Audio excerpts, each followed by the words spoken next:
Hi guys, I'm back. Today I'm going to Numbers 34 to 36, Proverbs 22, and Psalm 143.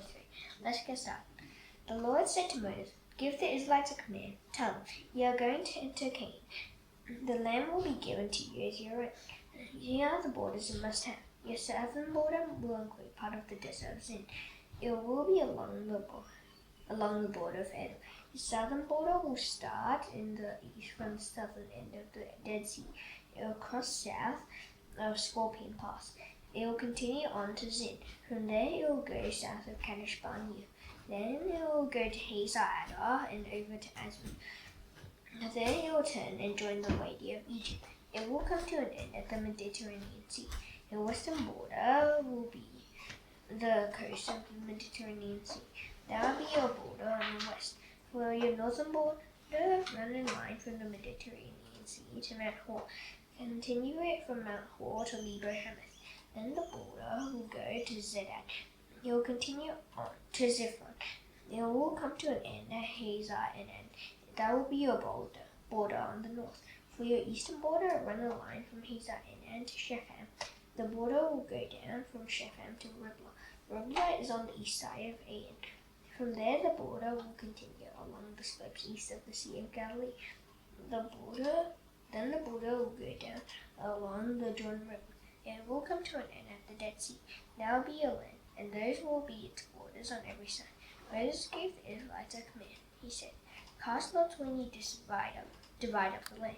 Each tribe will have its own share. The Lord has ordered it to be given to the 9.5 tribes. The families of the tribes of Reuben and Gad have already received their shares. The families of half the tribe of Manasseh have also received their share. Those 2.5 tribes received their shares east of the Jordan River. It flows near Jericho. Their land is toward the sunrise." The Lord spoke to Moses. He said, "Here are the names of the men who will give out the shares of the land to your people. They are Eleazar the priest and Joshua the son of Nun. Also appoint one leader from each of the 9.5 tribes. They will help you give out the land. Here are their names. Caleb the son of Jephunneh is from the tribe of Judah. Shemiel the son of Ammihud is from the tribe of Simeon. Eliab the son of Kislon is from the tribe of Benjamin. Bucky the son of Jogli is the leader from the tribe of Dan. Haniel the son of Ephod is the leader from the tribe of Manasseh. Manasseh was the son of Joseph. Shemiel the son of Shiftan is the leader from the tribe of Ephraim. Ephraim was the son of Joseph. Elizaphan the son of Parnak is the leader from the tribe of Zebulun. Paltiel the son of Azan is the leader from the tribe of Isaac.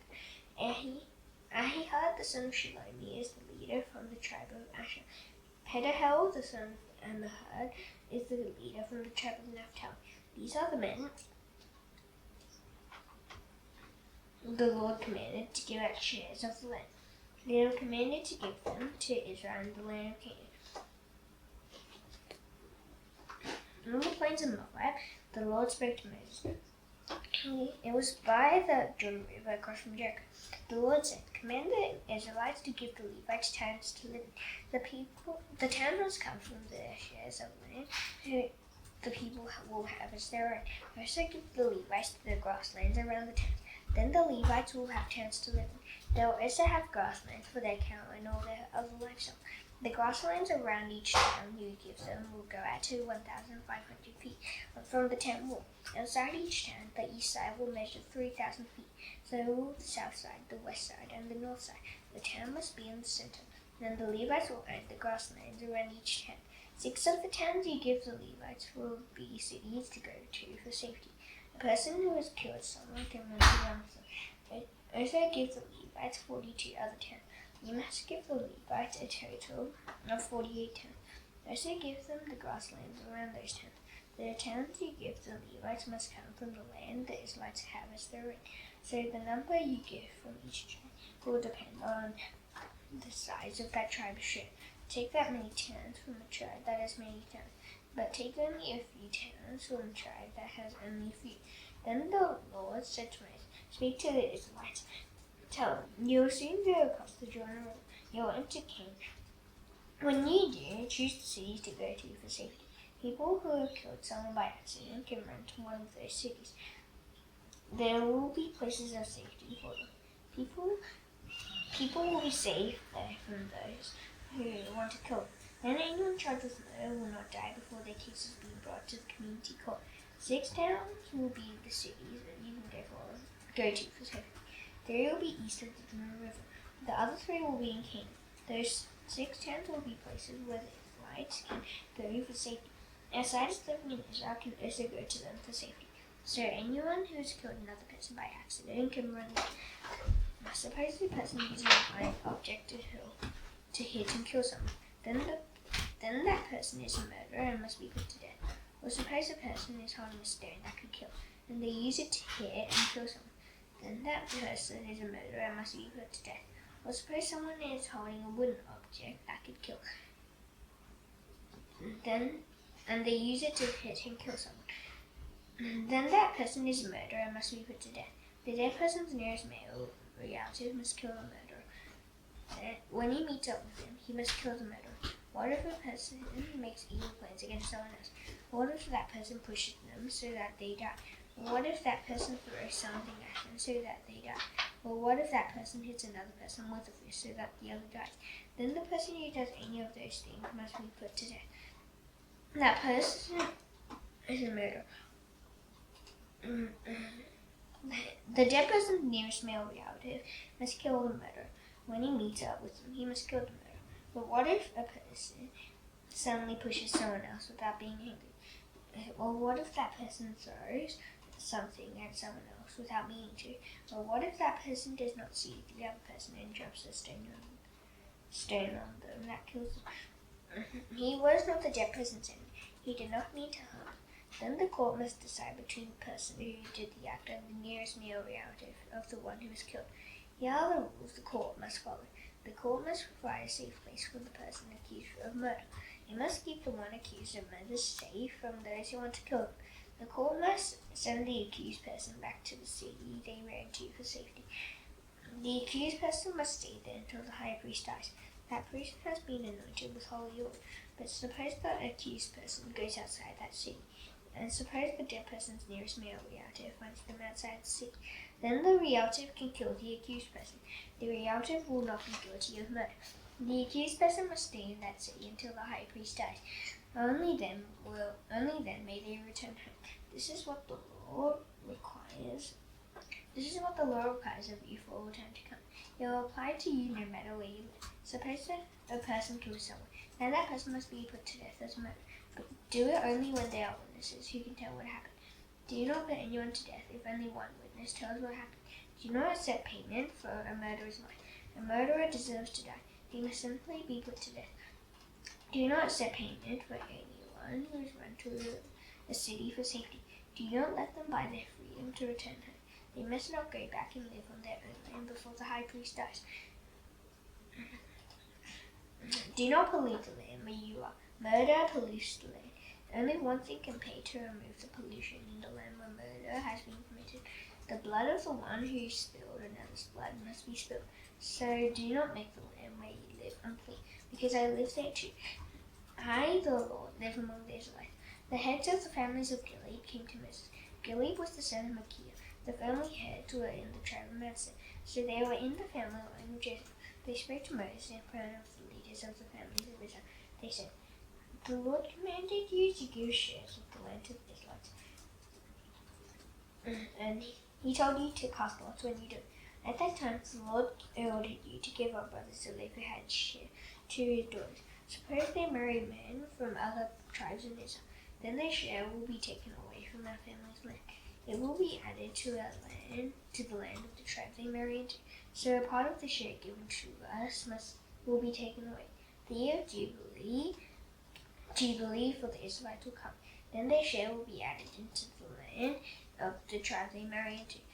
Their land will be taken away from their share given to our tribe." Then the Lord gave a command to Moses. He told Moses to give an order to the Israelites. Moses said, "What the tribe and the family line of Joseph is saying is right. Here's what the Lord commands for Zelophehad's daughters. They can marry anyone they want to, but they have to marry someone in their own family's tribe. Property in Israel must not pass from one tribe to another. Everyone in Israel must keep their family share in their tribe land. Suppose a daughter in any tribe of Israel receives land from her parents. Then she must marry someone in her father's family and tribe. In that way, every family share will remain in its family line in Israel. Property can't pass from one tribe to another. Each tribe of Israel must keep the land it receives. So Zelophehad's daughters did just as the Lord commanded Moses. The names of the daughters were Mahlah, Tirzah, Hoglah, Milcah, and Noah. All of them married their cousins on their father's side. They married men in the family line of Manasseh, the son of Joseph. So the land they received remained in their father's family and tribe. These are the commands and laws the Lord gave through Moses. He gave them to the Israelites on the plains of Moab. They were on the Jordan River across from Jericho. Proverbs 22.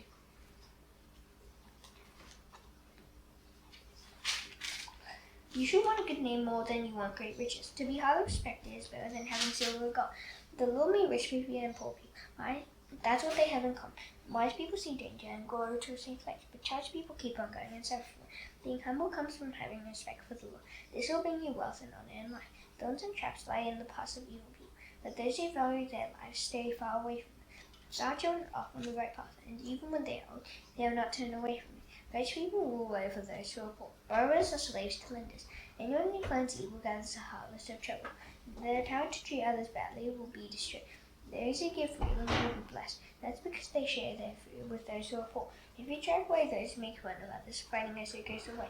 Arguing and unkind words will stop. A person who is a pure and loving heart and speaks kindly will be a friend of the king. Eyes of the Lord keep watch over knowledge, but he does away with the words of those who are unfaithful. You know we don't want to work with. There's a lion outside. All they say, I'll be murdered if I go out into the street. The mouth of a woman who's hunted by the Lord is like a deep pit. Any man who is angry with falls into. Children are going to do foolishness, but correcting them will drive that foolishness far away. You might treat poor people badly or give gifts to rich people. Trying to get rich in these ways will instead make you poor. Pay attention and listen to the sayings of wise people. Apply your heart to the sayings I teach. It is pleasing when you keep them in your heart. Have all of them ready on your lips. You are the one I am teaching today. That's because I want you to trust in the Lord. I have written 30 sayings for you. They will give you knowledge and good advice. I am teaching you to be honest and to speak the truth. Then you can give honest reports to those you serve. Don't take advantage of poor people just because they are poor. Don't treat badly those who are in need by taking them to court. The law will stand up for them in court. You require the lives of people who are taking the lives of those in need. Don't be a friend of the person who has a bad temper. Don't go around with the person who gets angry with you. You might lend a house, and then you will be trapped by them. Don't agree to pay for what someone else does, and don't agree to pay their bills for. If you don't have the money to pay, your bed will be taken right out from under you. Don't move old plans set up by your people of one good. Do you see someone who does good work? That person will serve you. That person won't serve officials of lower rank. Psalm 143.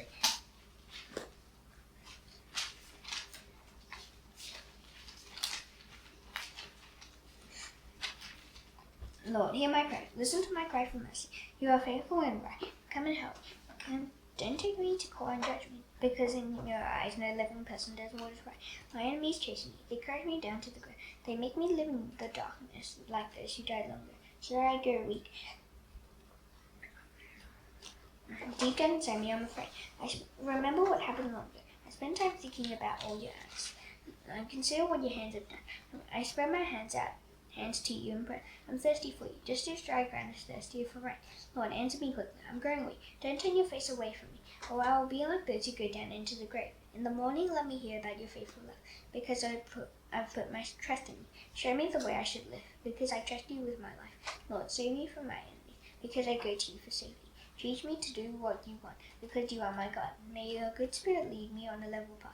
Lord, bring yourself honor by keeping me alive. Because you do what is right, get me out of trouble. Because your love is faithful, put an end to my enemy. Destroy all of them, because I serve you. Now that's done, I should now do the Lord's will. Place where I head. Our Father in heaven, hallowed be your name. Your kingdom come, your will be done on earth as it is in heaven. Give us today our daily bread. Forgive us our debts, as you also forgive our debtors. Lead us not into temptation, but deliver us from the evil one. For yours is the kingdom, and the power, and the glory forever. Amen. See you tomorrow. Bye.